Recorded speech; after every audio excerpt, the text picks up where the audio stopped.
What's going on, everyone? Tech Me Out here. So Apple released quite a few things today at their keynote that many of us were counting down for, from a new Apple Watch onto their highly anticipated iPhone 7 and even some new AirPods. But in this video, I'm gonna take a quick look at what you can expect with the new iPhone 7 and iPhone 7 Plus.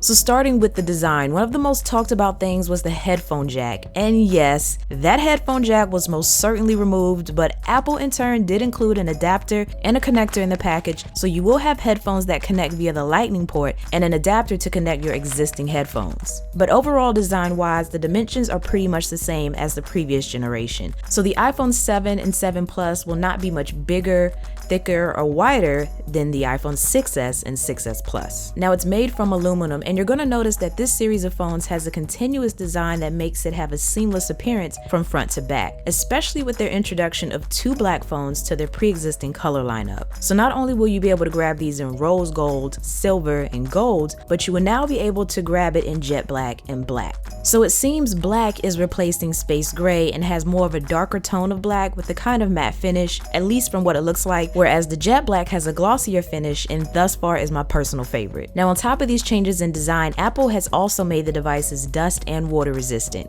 So now you can protect yourself without a case against spills, splashes, and dust. I can only imagine the test that people would do to showcase how well or not so well that this works. Either way, I'm excited about this change because I like rocking my phone without a case, and this will definitely help in the protection department. Now the home button has also changed, and it functions much like the trackpad on the new MacBooks. So basically it's pressure sensitive and can provide tactile feedback as you press, and can also be customized. Now I'm personally not too sure the ways you can customize it just yet, but I am highly interested to find out. And I'm also highly interested to see what this tactile feedback consists of, because I would love to elaborate on this a bit more right now, but I don't think there's enough information currently out there at the moment to better understand how this works. Now, in addition to these design changes, Apple has also improved the camera. So for all of my iPhone photographers, you can now be even greater with what you do. Now, although it's still a 12 megapixel shooter, Apple focused its improvements on other areas of the camera, such as improving its optical stabilization even more, which might I add is already pretty impressive. So to make something that's great even greater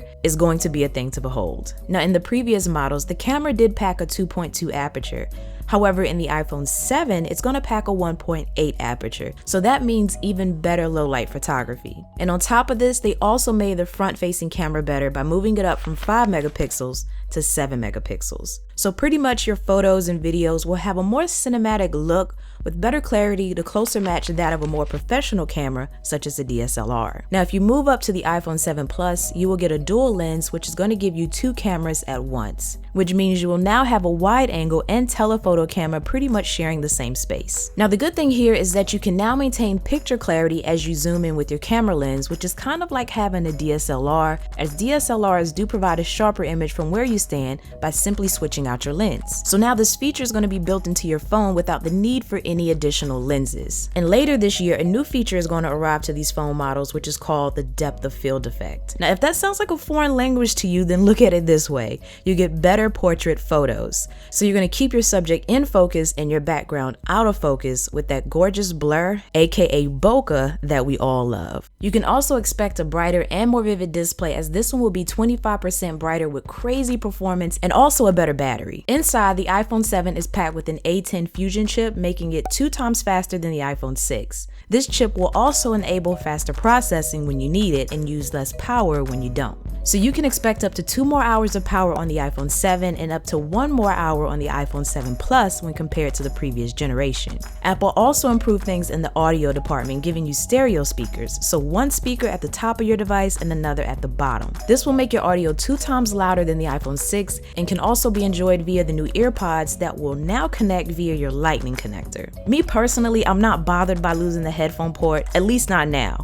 Maybe after usage I will notice a downside, but I'm curious, how do you feel about this? Are the other changes to the phone enough to make you overlook this as well? Let me know down in the comments. Now, Apple also introduced something known as AirPods, which are their true wireless headphones, as these stick in your ear much like a Bluetooth headset would and charge via a case that runs off a battery. Now, both items can be charged simultaneously together, as well as pair seamlessly with your Apple devices by simply being near them. A rather different physical design that I'm not sure how well I like it yet, but I'm definitely willing to still test them out because I do like the concept. And of course, iOS 10 will run on the new iPhone, which makes things even greater, as it alone is packed with some new cool features such as HomeKit, widgets in your control center, the ability to lift your device to wake it, and my personal favorite, messages. I really can't wait to enjoy the new features in that one. So for those of you who are eyeing one of these, you just have a few days to get your coin up, as they will be available for pre-order on September 9th at 12 a.m. So for my East Coast people like myself, that means we have a 3 a.m. wake-up call to try and snag one. Or you can just wait to grab one in store on September 16th. Now, the iPhone 7 and iPhone 6 Plus will be offered at the same starting price, which is $649 for the base model, which is now 32 gigs instead of 16 gigs. The iPhone 7 Plus, however, will have a starting price of $769 for its base model, which is also 32 gigs. Something to keep in mind though is that the Jet Black model will run you $100 more, as you can only get it in the 128GB and 256GB variant. So no 32 gig models will be offered for the Jet Black iPhone, so expect to pay more for this color option. But I'm personally excited about the upcoming release of these. I have my eye on that Jet Black 7 Plus because it just looks so gorgeous to me. But which model, if any model, do you have your eye on? Let me know in the comments, and if you aren't already a member of Squad #Team TMO